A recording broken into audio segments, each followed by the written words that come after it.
Y el Ministerio de Vivienda y Urbanismo, también junto con el de Defensa, lanzaron un plan de acción preventivo para evitar contagios por el COVID-19 en más de 800 campamentos a lo largo del país. La estrategia contempla medidas como la distribución de 47.000 kits con insumos de higiene para enfrentar la emergencia. Bueno, queremos saber de esto y de otros temas. Para eso nos acompaña a esta hora Cristian Monker, ministro de Vivienda y Urbanismo. Ministro, muy buenos días. Muchas gracias por este contacto. Buenos días, Carolina. Muy encantado. A ver, vamos a hablar respecto de lo que se está haciendo en los campamentos, pero quiero comenzar preguntándole por este socavón que vimos en el centro de Santiago durante esta mañana, que generó, de hecho, congestión, pero que además se habla de los trabajos en la línea 1 del metro. ¿Por qué puede ocurrir esto? ¿Cuánta es la rapidez con que esto se puede solucionar? Recordemos, ya estamos teniendo una serie de inconvenientes en la ciudad respecto de lo que son los traslados. Esto no ayuda para nada. Sí, bueno, Carolina, de hecho está a nuestra espalda. Si uno se asomó aquí, estamos en la terraza del ministerio, en la parte alta del edificio, y se ve el socavón atrás. Efectivamente, las razones entiendo que son filtraciones, no tenemos informe definitivo, y acabamos de hablar con el alcalde Alessandri, preguntándole quién va a asumir la reparación definitiva de esta y ofreciéndole ayuda. Y hemos llegado antes de la entrevista, por eso es una noticia muy reciente, al acuerdo de que el Serviu Metropolitano va a prestar la ayuda necesaria al municipio para que rápidamente podamos avanzar en tapar ese socavón y dejar la situación, o sea, dejar la avenida en este caso tal como está. Para eso requerimos de una serie de autorizaciones que el propio municipio le da al Serviu. Ya lo hemos hecho en otras ocasiones, en otras comunas de la región metropolitana, y por lo tanto debería estar resuelto rápidamente. Ministro, justamente ya que nos tiene la noticia tan fresquita, ¿plazos, tiempos? No, si una vez que nos pongamos de acuerdo con el alcalde, que lo acabamos de hablar por teléfono, porque de acá cuando uno mira las imágenes se da cuenta que está el tránsito suspendido, está acordonado el lugar. Hay algunas personas mirando el socavón, pero nada más. Y ya estamos llegando a las 11 de la mañana y no se ve ninguna decisión. Entonces, el tema es partir rápido y tenerlo dentro de las próximas horas, el tema tomado y ya empezando a resolver. Yo espero que entre hoy día, mañana, en los próximos días ya esto esté resuelto. Perfecto. Vamos ahora sí a lo que está ocurriendo en los campamentos, ministro. Situaciones de hacinamiento que hemos visto en distintas partes de nuestro país que no colaboran en lo más mínimo. Las medidas que se están tomando para evitar que haya mayores contagios. Sí, mire, todo el mundo y todos somos susceptibles de contagio, pero hay familias y personas que lo son aún más por su nivel de precariedad, por las posibles contagio y la dificultad del aislamiento en su vivienda, porque son viviendas más precarias, y esos son familias de campamento. ¿Qué es lo que hemos hecho? Acción preventiva. Afortunadamente, nosotros tenemos catastrado todos los campamentos, sabemos cuáles son, dónde están, tenemos contacto con cada una de las familias, hemos trabajado con ellos y estamos buscando soluciones para vivienda en cada uno de esos campamentos. Y por lo tanto, esa red que hemos ido trabajando fuertemente a partir del año 2018, nos permite también reaccionar de manera bastante más coordinada en épocas de emergencia, como lo que estamos viviendo ahora. Hemos venido trabajando con ellos, por ejemplo, en acciones preventivas de qué hacer en caso de un incendio o de emergencias como la que está ocurriendo hoy día. ¿Qué vamos a hacer en lo concreto? Lo primero, coordinar en aquellos campamentos donde, por ejemplo, la vacuna de la influenza no se ha producido, coordinar con los municipios, que son los encargados de esa vacunación, para que se produzcan las familias de campamento.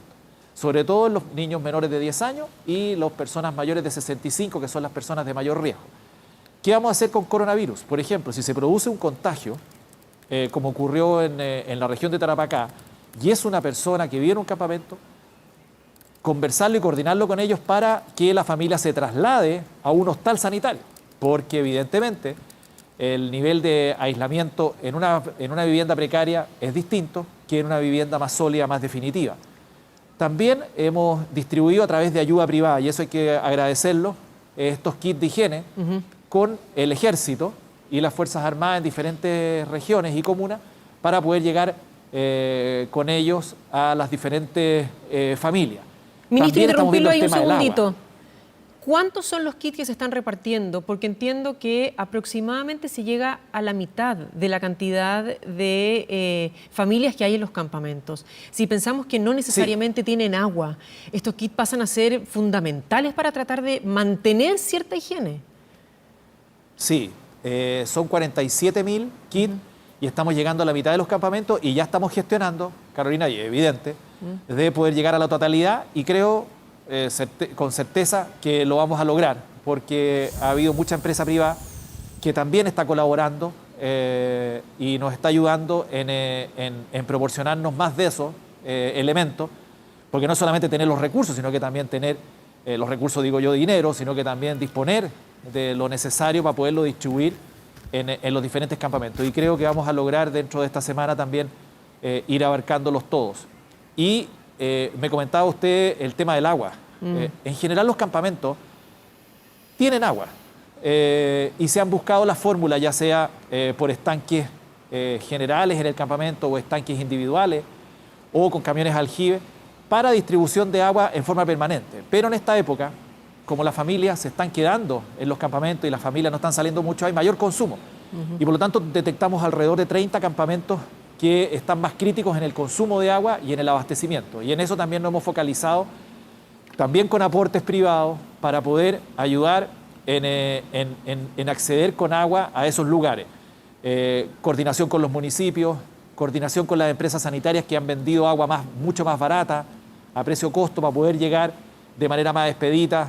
Entonces, lo que estamos buscando con estas acciones preventivas, como decía al principio, es focalizarnos en la emergencia, mucha información, en sacar a las familias que están contagiadas a los hostales sanitarios para que no contagien al resto y tengan un proceso de aislamiento efectivo, hacernos cargo del tema del agua, y en esto es clave también los dirigentes de cada uno de los campamentos y dirigentas, que son los que nos permiten llegar con la información a través de redes sociales principalmente, WhatsApp, etcétera, y bajarlo a las familias que viven en cada uno de esos 802 campamentos.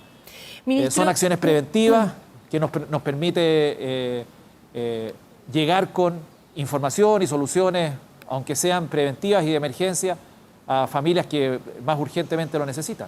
Probablemente, y soluciones de emergencia, como usted bien lo decía, pero ahora bien, ¿qué se puede hacer para tratar de mejorar la condición y ya de frentón de, por ejemplo, tantos inmigrantes que viven hacinados, donde se pide que se tenga un distanciamiento social, en departamentos de 40 metros cuadrados, donde vive gran cantidad de personas, donde es literalmente imposible mantener esa distancia? ¿Qué solución se les puede dar a ellos en un momento en el cual además vienen bajas de temperatura, con lo cual sabemos que las enfermedades respiratorias aumentan generalmente, se acerca el invierno y ellos no tienen una solución? Es un tema que venimos arrastrando y acarreando de hace años. Sí, y este virus ha develado con mayor fuerza y así ha surgido en algunos medios de comunicación que lo han presentado como un tema muy urgente y muy relevante, el hecho del hacinamiento, porque el hacinamiento no solamente se produce y la precariedad en un campamento, sino que también está el hacinamiento que no se ve, pero que a diario muchas familias lo viven. Efectivamente, hemos avanzado y hemos conversado con los alcaldes para procurar que las medidas de prevención, todas las conocemos, se puedan cumplir. No hay una solución mágica que se pueda entregar. El traslado a los hostales sanitarios cuando se producen contagios en lugares de mucho hacinamiento también es importante, también es urgente. Y evidentemente acelerar al máximo, yo sé que eso es más a mediano plazo, no es inmediato, pero es más a mediano plazo, la solución habitacional a las diferentes familias. Por ejemplo, en este mes de marzo y primeros días de abril, nosotros entregamos más de 1000 viviendas que correspondía entregar, que todo aconsejaba no entregarlas, porque normalmente se aglomera mucha gente en la entrega de estas viviendas. Pues lo que hicimos fue entregarlas también a las familias con medidas preventivas de seguridad sanitaria, citando a una familia por vivienda, citando a una persona por vivienda, entregándole la llave en turnos y en horas que fuimos distribuyendo a lo largo de todo un día, y eso nos ha permitido entregar más de 1000 viviendas en todo Chile, y este mes de abril esperamos entregar otras 1000, que en algo, no es la solución, en algo mitiga, porque esas familias normalmente estaban viviendo en situaciones de hacinamiento extremo, pagando arriendo o compartiendo una pieza, y por lo tanto pasan a tener una vivienda definitiva. Pero efectivamente el tema del hacinamiento profundo se devela con crudeza con este virus y, claro, tratar de que todas las medidas preventivas se ejecuten de la mejor manera posible y el autocuidado, pero entendemos que es un tema súper complejo y que está más que presente. Ministro. Y que también ha demostrado que sí. Sí, perdón. A ver, cuando usted dice que la entrega de estas viviendas se hizo y qué bueno que se pudo hacer, qué bueno que se pudo de alguna forma tratar de dar una alternativa a esas familias, ¿cómo va el tema de la calidad? Y se lo pregunto porque durante el fin de semana tuvimos una pequeña lluvia en Santiago, el Hospital Félix Bulnes terminó inundado, o partes de él, que acababa de ser entregado, y uno se cuestiona y dice, si un hospital que efectivamente se entregó un poquitito antes, termina con una inundación por literalmente 4 gotas en Santiago, ¿qué se puede esperar para las viviendas que se les entrega a la gente que son viviendas sociales y que no necesariamente tienen todas las medidas ideales para prevenir un crudo invierno? Sí, en eso, Carolina, nosotros ya hace bastante tiempo el Ministerio de Vivienda viene ejecutando sus proyectos de vivienda con los más altos estándares técnicos que se requieren. No quiero decir con esto que una vivienda social recién entregada, producto de una lluvia, a lo mejor no se llueva, como también ocurre en viviendas que no son sociales. Pero efectivamente es lo que sí puedo dar certeza, y también no puedo negar que hemos tenido dificultades con construcción de viviendas que quedan mal hechas y al final tenemos que literalmente demolerlas y volverlas a construir.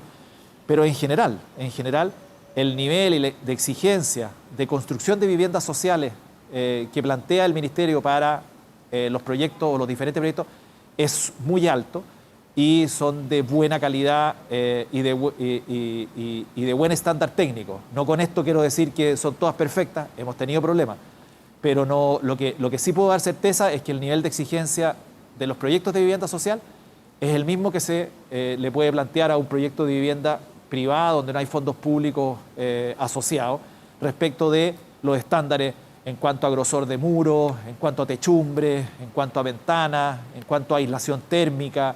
Hemos avanzado bastante en eso, que es muy distinto al escenario que teníamos, por ejemplo, con las casas Copeva en los años 90, que todos recordarán, en la comuna de Puente Alto, cuando se entregaron y el invierno fue bastante más fuerte que la lluvia que tuvimos el día recién pasado, domingo, y se forraron de nylon porque el agua entraba por todos lados. Eso, afortunadamente, no ocurre de manera generalizada en los proyectos de vivienda que nosotros entregamos y construimos.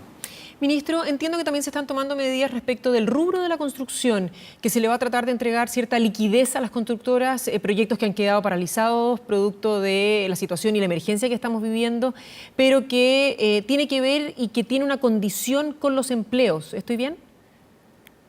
Sí, está muy bien, le cuento.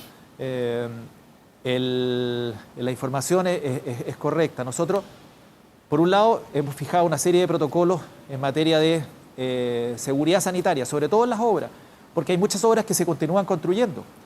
Y la semana pasada estuvimos visitando con el intendente de la región metropolitana y con autoridades de la región ciertas obras donde efectivamente hay exigencias sanitarias muy importantes para los trabajadores, para protegerlos de la salud.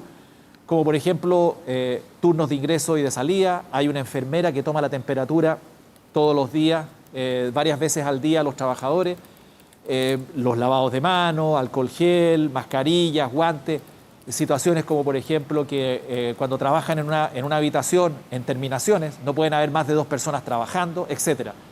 Eso por un lado, que era lo más urgente. Pero por otro lado, a nosotros nos interesa que las viviendas que nosotros estamos construyendo en este minuto en Chile alrededor de 94, 95 mil viviendas. Y por lo tanto esas viviendas tienen que seguir avanzando y las empresas quieren seguir avanzando, tomando estas medidas de seguridad. Pero evidentemente, ¿qué puede pasar? Cuarentena, como ocurrió en ciertas comunas, o cordones sanitarios, que impiden que los trabajadores lleguen o que lleguen los proveedores con lo necesario para seguir con la obra. En esos casos nosotros estamos dándole una serie de facilidades dentro de las facultades que tenemos, con un foco, que mantengan el contrato laboral de sus trabajadores. Entonces, si una empresa por decirle, un proyecto de vivienda social para 2 semanas, lo que nosotros les estamos diciendo, mire, no le vamos a pasar multa, porque entendemos que hay fuerza mayor. Se va a prorrogar el plazo 2 semanas, si es que usted lo necesita, porque a lo mejor apura cuando retome la obra y no va a ser necesario. Y les vamos a dar anticipos, que nosotros tenemos facultad para hacerlo, para poder cubrir esas 2 semanas, sobre todo pensando en los trabajadores para que no suspendan la relación laboral, sino que los mantengan y luego retomen la obra. En el fondo son una serie de medidas que están dentro de nuestras facultades, que nos permiten asegurar primero la salud de los trabajadores, pero además la continuidad laboral. Lo más caro en un proyecto de vivienda es que la obra termine o que la empresa quiebre y que haya que recontratar otra empresa. Es caro en tiempo, es caro en recursos y además es caro para la familia, que tienen que esperar mucho tiempo más por su vivienda. Entonces, por eso hemos hecho todas estas medidas que lo que permiten es asegurar que los proyectos de vivienda sigan avanzando. Y nos ha ido bien porque, claro, evidentemente hay muchas que están paralizadas en diferentes regiones del país o están ralentizadas y evidentemente estamos haciendo los esfuerzos para que se mantengan como les venía explicando. Y aquí, ministro, ¿van a ir a todos los proyectos? ¿Las empresas tienen que elevar solicitudes, acercarse a las oficinas ministeriales o de Seremía? ¿Se hace online? ¿Cuál es el procedimiento? Aquí nosotros tenemos las seremías por un lado y por otro lado los servios. El servio es como el brazo ejecutor de los proyectos de vivienda y proyectos de espacios públicos. Y por lo tanto, a través de los servios, estas constructoras están muy contactadas, muy vinculadas. Nosotros hemos bajado toda esta información a los servios, donde tienen un reporte semanal de todas sus obras, como siempre ocurre, y las que se han ido demorando y van conversando directamente con la familia, porque también está muy encima la familia del avance de su proyecto de vivienda social, y también con las empresas que nos están construyendo. Y cuando se producen estos problemas, se analiza caso a caso para ver cuál es la dificultad. Por ejemplo, habían empresas que nos decían: yo tengo cordón sanitario, yo voy a asumir el detener la obra 2 semanas. Por lo tanto, empresario, yo asumo el contrato con mis trabajadores, pero por lo menos ustedes no me pasen la multa. Ok, y llegamos a un acuerdo ahí. En otros casos, nos ha ocurrido que la empresa no tenía la liquidez necesaria y nos pidió un anticipo para poder cumplir con los trabajadores por el paro o la detención de 2 semanas o de 3 semanas que ocurrió. Y también ahí pudimos proporcionarle en el ánimo de que no corte los contratos ni finiquite los contratos de trabajo ni la obra se detenga y la puedan retomar más adelante. En el fondo, así hemos ido funcionando en una lógica de caso a caso y con conexión directa con los servios, que son los que administran y hacen de inspectores de obra y van fiscalizando el avance, el buen avance, y son los que después hacen los pagos en la medida que las obras van avanzando, como cualquier proyecto de vivienda privada. Muy bien, ministro. Muchísimas gracias por este contacto y por esta entrevista. Que tenga buen día. Encantado. Muchas gracias.